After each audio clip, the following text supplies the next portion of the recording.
Shizu jumping in. He gets the pull. The arm offended on Brusco. Cowboy will drop down the Zaman Force. Brusco's going to be gone. They're going to fight under this anyway. Ryota jumps in too. Are we using the current call? Still going for more. They'll keep Apbren a little bit at bay, a little bit longer. James Panks gets quite low. A Raging Sandstorm will come in from X-Nova. Do they still want to fight this out? Lord JM trying to get away. King Kong trying to find the kill. Aqua on the run too. Ryota joins with a Flying Cloud. He'll be able to pick up. Drafts for Onic. This is probably the most questionable. It is the most brazen. Yes. Just literally relying on your comfort, your signature, aggression, and gameplay. Again, this is a best of 3. The first Welcome to Mobile Legends. And Apbren entering the Land of Dawn. I do remember the keys to victory having an early game focus for Onic. They have to punish Apbren. There might be a small window where that works. Yeah, part of this too is always this early game. That's why we were highlighting, you know, mid-roam duos here. Revitalize already going to be popped from Brusco, but they know this. And taking a look at the emblems here, how's it? Whoa, Snow jumps in.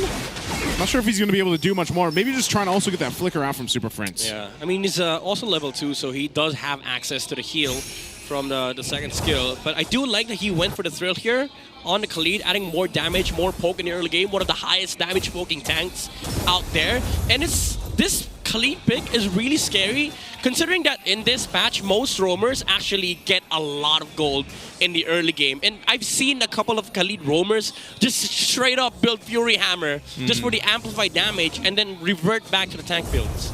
Yeah, he does so much damage, no? Like early game, even with just that Fury Hammer. That's what I like about the Khalid too, but I like him even more when it's not Flying Clouds.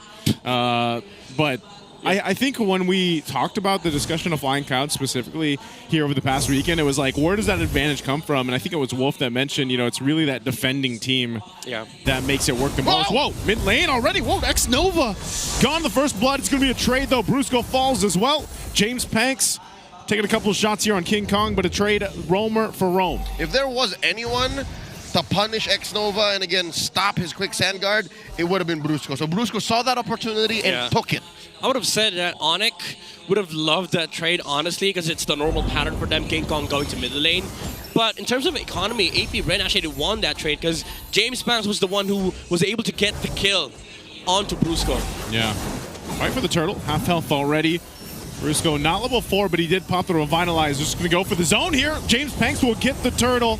Now they're going to force him back. Aqua will jump in, trying to bring back King Kong. He brings him, and another falls as Ryota falls right in front of King Kong. So good pickups here for Apbren. On-demand crowd control. Apbren has it in spades. They want more. Shizu jumps in, burning the flicker, though. I think they wanted that follow-up, but they won't get it. A good Mount Shocker. Oh, goodness. The range. Man, Mount Shocker, it's clean. Apbren has to have this. You can see this gold laner's rotating up, too. Diversion will be used, but it's a turtle already secured. Apbren. What? Wow. Are they going to actually force this fight? What a read. Brusco goes in with the Unbreakable. He's trying to jump out, but he's just crowd controlled. He finally jumps to the turret. Will live.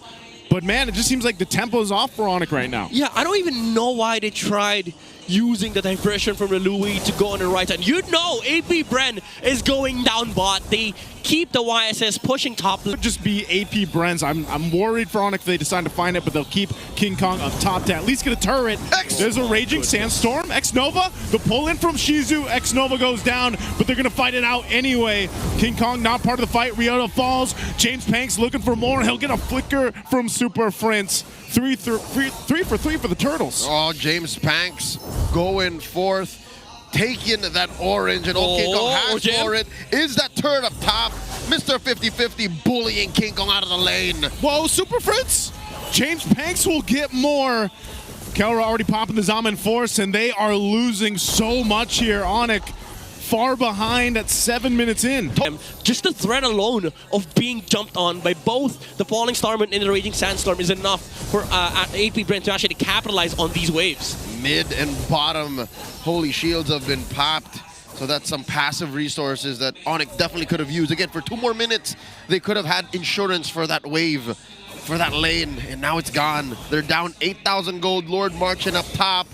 Apbren, I think they're looking for an end angle. I do think it's close. The end is nigh. They might be able to do it here. Lord nearly down. Ryota and Brusco working on it, but looks like Apbren might be patient, play the discipline game. Even if they have the flicker for Shizu, he's not going to punch it in. So they'll respect the fact that they don't want to go over. You know, they don't want to overzealous try to punch this one in.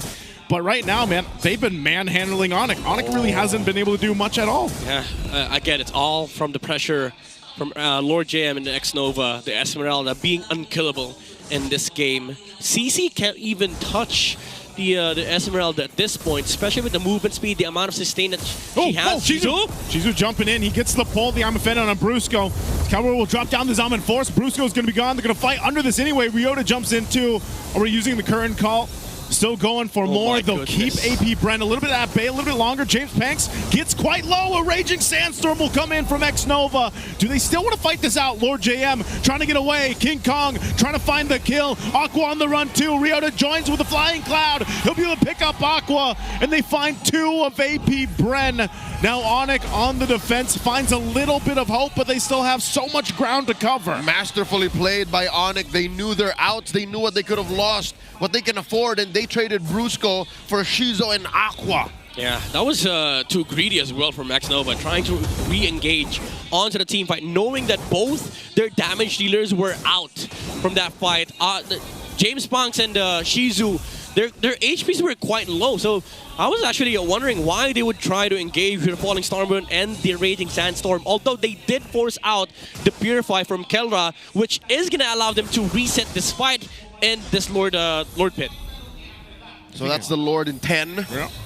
And the lanes look super favorable for Apbren. Yeah. They are not beyond redemption. Like that last engage in mid, that was far from irreconcilable. Oh, this is too slow from Apbren.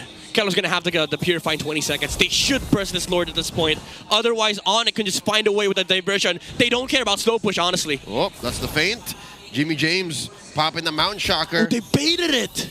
Yeah, they baited that out. So they have the Mount Shocker out, which is part of the plan for Onic, but you got to still remember they're down quite a bit here. So even if they take a fight, they don't want to go just brunt force their way through into a fight here. That's right. It's like winning a hand when you're down 5,000. Yeah. What are you going to do with that? Well, right now, Onic wants to actually go ahead and start this Lord up. They want to be the ones to do that. They might have to rely on some quick thinking here, even from King Kong. X-Nova goes for Super Prince. Super Prince dealing with X-Nova. King Kong's gone. Apbren will be able to secure the Lord, and they're looking to win the fight as well. X-Nova still finds work. Brusco's going to fall. Kelra's still alive, but Ryota's next, and Super Prince barely gets out of that. So with 2 members, Apbren won't even need to wait. Oh my goodness. They'll go ahead and march down the mid lane, working on the mid turret. They're going to go and do their best to end the game here. Super Prince is in trouble. Flickers on out. And now Kelra, can he keep it together? Drops the Zaman Force, trying to clear out the waves, waiting for the rest of the team to come up. That's the bottom lane dropping as well. Shizu down to 5th of his health. Lord JM takes a few hits, and that's it on the base. Oh, that's going to be it here. Apbren with a clean game 1.